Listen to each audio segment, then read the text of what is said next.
Hello everyone, welcome back to my channel. So students, आज के video lecture में मैं आपको पढ़ाने वाली हूँ एंकल जॉइंट, जिसको टैलोक्रूरल जॉइंट भी कहते हैं।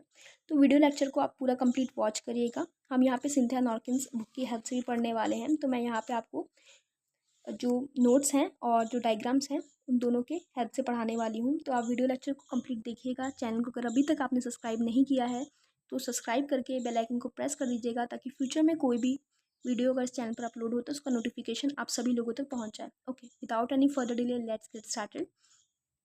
तो स्टूडेंट्स, जो हमारा एंकल जॉइंट होता है ना, तो आपको ये दिमाग में रजिस्टर कर लेना है कि एंकल जॉइंट को टैलोक्रूरल जॉइंट भी कहते हैं।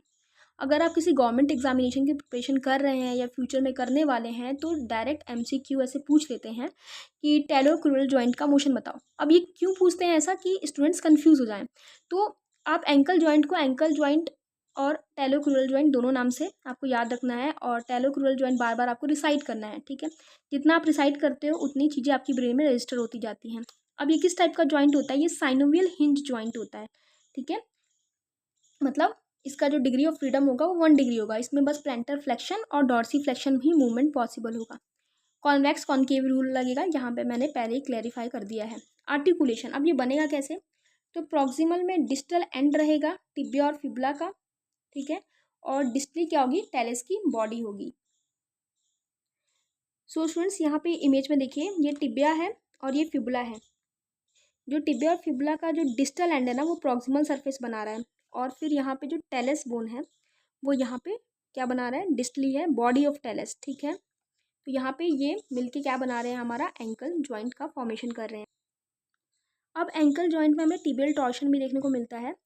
अब जो लेटरल मैलुलस होता है, आपको बस इतना याद रखना है इस पूरी कहानी में कि जो हमारा लेटरल मैलुलस होता है वो थोड़ा सा डिस्टली यानी कि इंफीरियरली होता है और पीछे के साइड होता है मीडियल मैलुलस के कंपैरिजन में। ठीक है, डिस्टल साइड में, जिसकी वजह से क्या होता है कि जो हमारा लोअर एंड होता है, डिस्टल जो टिबिया होता है, वो थोड़ा सा प्रॉक्सिमल टिबिया की जो कंपैरिजन में होता है थोड़ा ट्विस्ट होता है। ठीक है, इसी ट्विस्ट को टिबियल टॉर्शन कहते हैं या टिबियोफिबुलर टॉर्शन कहते हैं।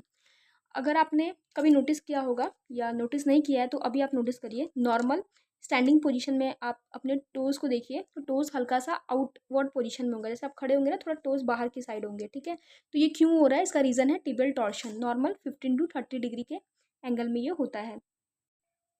अब बात करेंगे एंकल जॉइंट की कैप्सूल की। तो थिन एंकल जॉइंट का कैप्सूल बहुत थिन होता है। लिगामेंट की बात करते हैं तो हमारे पास मिडियल कोलेटरल लिगामेंट होता है और लेटरल कोलेटरल लिगामेंट होता है। पहले इसकी डायग्राम देख लेते हैं, फिर इसको समझेंगे। सो स्टूडेंट्स देखिए, यहाँ पे जो हमारा मीडियल कोलेटरल लिगामेंट है ना, ये है मीडियल कोलेटरल लिगामेंट, जिसको डेल्टोइड लिगामेंट भी कहते हैं। ठीक है, तो ये है हमारा medial collateral ligament which is also known as deltoid ligament, और ये स्ट्रॉन्गर होता है as compared to lateral ligament. तो ये है, ये किस शेप का है? ये देखो, ये फैन शेप का लिगामेंट है। ठीक है, ये फैन शेप का हमारा लिगामेंट होता है। उसके बाद lateral collateral ligament. Lateral collateral ligament जैसा कि नाम सजेस्ट कर रहा है, ये लेटरली साइड पाया जाएगा, और ये कहाँ पे पाया जाएगा? मीडियल साइड में। इसको डेल्टोइड लिगामेंट भी कहते हैं। लेटरल कोलेटरल लिगामेंट जो होता है उसको फर्दर 3 पार्ट्स में डिवाइड किया गया है, जो हम आगे पढ़ने वाले हैं। उसको एंटीरियर टेलोफिबुलर लिगामेंट में, पोस्टीरियर टेलोफिबुलर लिगामेंट में, और कैल्केनियोफिबुलर लिगामेंट जो है, ये कैल्केनियोफिबुलर लिगामेंट, पोस्टीरियर टेलोफिबुलर लिगामेंट और एंटीरियर टेलोफिबुलर लिगामेंट। तो ये जो तीनों लिगामेंट है ना, वो क्या बनाते हैं? ये तीनों मिलके क्या बनाते हैं? ये लेटरल कोलेटरल लिगामेंट बनाते हैं। लेटरली ये तीनों प्रेजेंट हैं। ठीक है, अब हम यहाँ पे थ्योरी पार्ट को कवर करते हैं। तो हमने अभी क्या देखा कि हमारे पास कौन कौन से एंकल जॉइंट में लिगामेंट है। तो हमने यहाँ पे मीडियल कोलेटरल लिगामेंट के बारे में पढ़ा। तो ये इसको डेल्टोइड लिगामेंट भी कहते हैं। ये फैन शेप का रहता है, स्ट्रॉन्गेस्ट लिगामेंट होता है as compared to LCL, low chance of injury रहता है।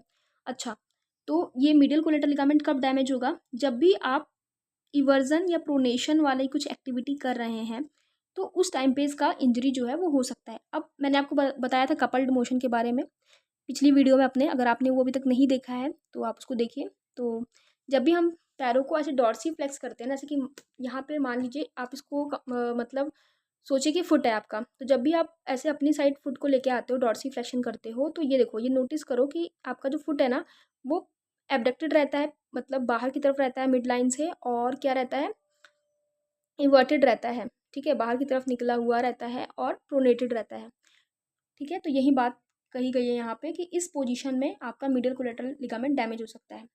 लेटरल कोलेटरल लिगामेंट की बात करें तो ये प्रेजेंट होता है लेटरल साइड में, ये वीकर होता है एमसीएल से, ये इन्वर्जन सुपिनेशन मोशन को कंट्रोल करता है, यानी कि फिर से इसको इमेजिन करना है फुट जैसे। जब फुट आपको प्लेंटर फ्लेक्शन करोगे, साइड व्यू से देखिए, जब फुट को आप ऐसे प्लेंटर फ्लेक्शन करोगे तो ये मतलब बॉडी के साइड होगा, इन्वर्टेड होगा, एडक्टेड होगा, ठीक है, और सुपिनेटेड होगा। तो लेटरल कोलेटरल लिगामेंट जब भी हम अपने फुट को इन्वर्जन सुपिनेशन मूवमेंट करते हैं तो ये डैमेज होने के चांसेस रहते हैं, ठीक है, बहुत ही ज़्यादा, क्योंकि ये इसी मूवमेंट को प्रिवेंट करते हैं, और अगर आपने एक्सेसिव ये मूवमेंट्स कर लिए तो ये डैमेज भी हो सकते हैं। अब एलसीएल के पार्ट्स हैं एटीएफएल, जो सबसे ज़्यादा वीकेस्ट होता है और सबसे ज़्यादा यही, जब आप स्ट्रेस देते हो प्लेंटर फ्लेक्शन में, मिडिल रोटेशन इन्वर्जन में, तो ये टेयर होने के चांसेस होते हैं, हॉरिजॉन्टली प्लेस्ड होते हैं। Posterior talofibular ligament horizontally placed हैं, रेयरली टॉर्न होते हैं during dorsiflexion external rotation. Calcaneofibular ligament vertically placed reinforced by superior peroneal retinaculum during dorsiflexion and inversion, इसको जो है इसका टीयर का चांसेस रहता है। अब बात करते हैं मूवमेंट कौन कौन सा रहता है, तो हमारे पास रहता है dorsiflexion movement, planter flexion movement. ऐसा क्वेश्चन आ जाता है कि एंकल जॉइंट क्या मूवमेंट करवाता है, तो डॉर्सीफ्लेक्शन करवाता है और प्लेंटर फ्लेक्शन करवाता है। डॉर्सीफ्लेक्शन यानी कि फुट को आप अपनी तरफ कर रहे हो, ठीक है, उसको डॉर्सीफ्लेक्शन किया। प्लेंटर फ्लेक्शन फुट को आप ऐसे बॉडी से दूर कर रहे हो, एक्सटेंशन मूवमेंट कर रहे हो। तो डॉर्सीफ्लेक्शन 10 to 20 डिग्री होता है, प्लेंटर फ्लेक्शन 20 to 50 डिग्री होता है, ठीक है। इतनी बात याद रखना है। लूज पैक पोजीशन क्या है, वो है प्लेंटर फ्लेक्शन, ठीक है।